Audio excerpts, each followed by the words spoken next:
présenté lors du dernier match. Alors on met la pression. Servir une autorité, rendre des comptes.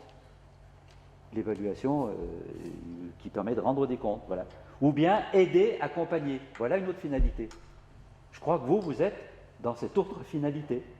L'évaluation, vous voudriez qu'elle serve à accompagner, à aider les étudiants à réussir dans leurs études. Et comment pourra-t-elle l'être? Alors ça, c'est la finalité, hein, qu'elle l'aide, qu'elle accompagne dans la réussite. Comment pourra-t-on le faire au niveau de la fonction? Eh bien, en privilégiant des fonctions diagnostiques ou l'évaluation critériée. Il s'agit de savoir où on en est par rapport à une cible, et pas du tout par rapport aux autres. Et où l'on en est par rapport à vos propres cibles, à vous, qui avez inventé cette action sociale. Est-ce que j'ai répondu un peu?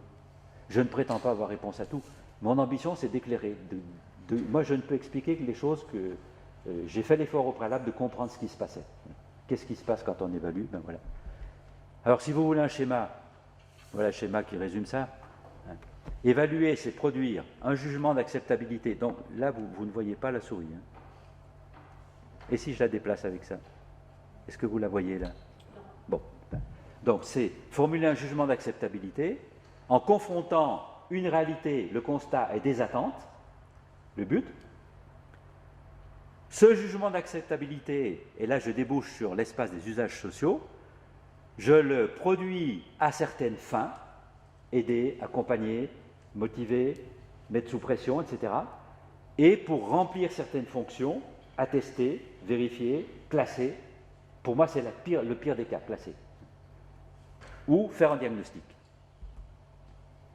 Il faudra donc s'interroger chaque fois que l'on évalue, si on veut le faire avec justice et justesse, sur ces finalités, en vue de quoi, ces fonctions, concrètement, à quoi ça sert, et sur le public qui en sera bénéficiaire. Je n'en ai encore pas trop parlé jusqu'à maintenant, mais la notion me paraît être essentielle. Au bénéfice de qui vous faites ça? À qui cela va-t-il être utile? Il n'est pas interdit d'être utile au ministre. Je lui ai même envoyé le bouquin. Je l'ai vu, il est venu à Grenoble avant d'être ministre, Payon. J'ai vu qu'on avait pratiquement fait la même chose. Alors je suis allé le voir, et il s'intéresse beaucoup à l'évaluation. Il a parlé d'évaluation formative. C'est quelqu'un qui s'y connaît, qui sent... Et donc il m'a dit, vous envoyez le bouquin. J'ai envoyé, mais je n'ai pas eu d'écho. Mais il a tellement d'autres activités maintenant, depuis qu'il est ministre. Voilà, mais on peut être utile au ministre, on peut être utile au président de l'université. Il faut. On peut être utile à ses collègues enseignants-chercheurs, il le faut. Mais peut-être faudrait-il au moins ne pas oublier d'être aussi utile aux étudiants. Et c'est bien ce que vous espérez, être utile aux étudiants. Donc, les attentes appréciées du point de vue de l'utilité pour les étudiants doivent devenir centrales comme attente permettant de construire un dispositif d'évaluation. Ça devient peut-être plus clair sur les attentes, hein, voilà, sur celles-ci. Alors, je passe sur les fonctions de l'évaluation scolaire pour dire que peut-être, si l'on veut réduire les grands usages sociaux de l'évaluation à deux, il y aurait toujours deux tendances, il y a deux grands camps. Il y avait deux clans dans la famille. C'est une chanson de Jean Ferrat, hein, qui parle il y a ceux qui étaient pour Tino Rossi et les autres. Il y avait deux clans, disait dans la famille. Et bien là, il y a deux grandes tendances. Ceux qui pensent qu'évaluer, c'est plutôt pour rendre des comptes au service d'un responsable qui va juger. Et puis ceux qui pensent qu'évaluer, c'est plutôt être à l'écoute pour promouvoir des développements au service du public concerné qui serait éclairé. Mais ça peut très bien être les deux. Hein. Ce sont deux grandes tendances. Par pitié, n'oublions pas la deuxième. Hein. N'oublions pas la fonction accompagnement. Quand y a-t-il un mauvais usage de l'évaluation? Premièrement, quand on ne respecte pas les règles d'une saine méthodologie. Alors bon, il faudrait les établir. Je pensais en dire deux mots avant la fin, peut-être rapidement, mais la règle essentielle étant, il y a une règle essentielle. Évaluer, c'est se prononcer sur la façon dont des attentes sont satisfaites.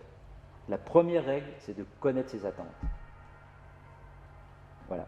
Si vous avez compris ça, c'est vous avez tout compris. C'est par rapport à ces attentes que vous saurez où il faut aller faire des observations et quels indicateurs éventuellement retenir pour formuler un jugement d'acceptabilité en comparant une situation désirée, but, et une situation actuelle.